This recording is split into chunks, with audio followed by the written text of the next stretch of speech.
Hello, magandang umaga po mga kaagapay. Ayon po sa pagbubulay ng salita ng Diyos, matatagpuan po sa Santiago 3:5.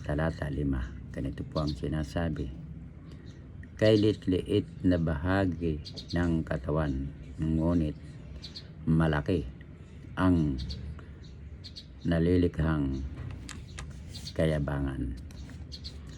Tayo po yung manalangin. Amin Diyos, maraming salamat. Gamit mo ba ng Espiritu, dapat namang kinakilain, sambahin at pasalamatan sa pangalan ni Jesus. Amen. May pamagat po na napakaliit. Ang tinutukoy sa ating talata ay ang dila. Subalit, hindi yan ang nais kong bigyan ng diin, kundi yaong salitang maliit na bagay na hindi natin masyadong pinupuna.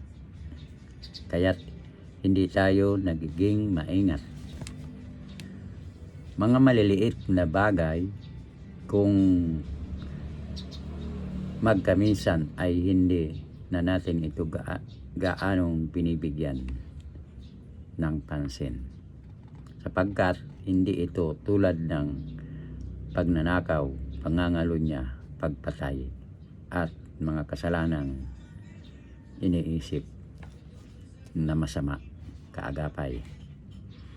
Marami pa akong mababanggit at marahil kay man mga bisyo, mga salitang berde, maanghang, halos ay hindi natin pinapansin. Subalit isang araw, alam natin na magbibigay sulit tayo sa Diyos. Hindi ito sa ating kaligtasan, pagkat maliwanag na sa pamamagitan lamang ng kanyang biyaya at sa ating pananampalataya. Subalit ito ay sa inasahan sa atin na paglakad bilang kanyang mga anak, kaagapay. Huwag tayong palilinlang kay Satanas na unti-unti pala tayong tinatalian ng lubid, pasilo-silo, at tayo ay nasisihang palukso-lukso naman,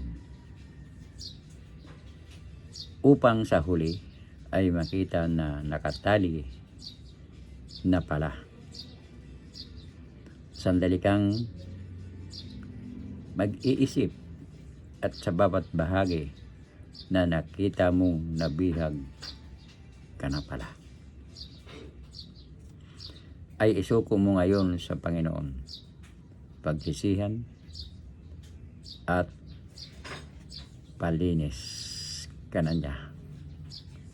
Palinis ka sa Kanya, mga kaagapay. Ayon po sa pinagbulay-bulayan, kay liit-liit na bahagi ng katawan, ngunit malaki ang nilikhang kayabangan. Santiago 3:5. Tayo po manalangin.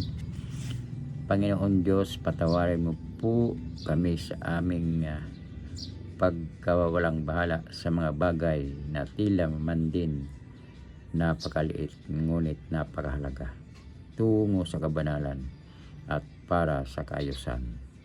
Tulungan mo po kaming maging maingat. Ganun din po, Panginoon Diyos.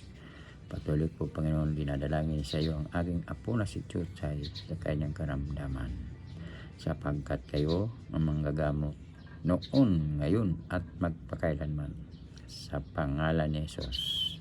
Amen. Maraming salamat po mga kagapay sa nakikinig na salita ng Diyos. Pagpalain po ang inyong buong sambayan. Diyan lamang po kayong magbabalik. Sa Diyos ang papuri. Bye-bye.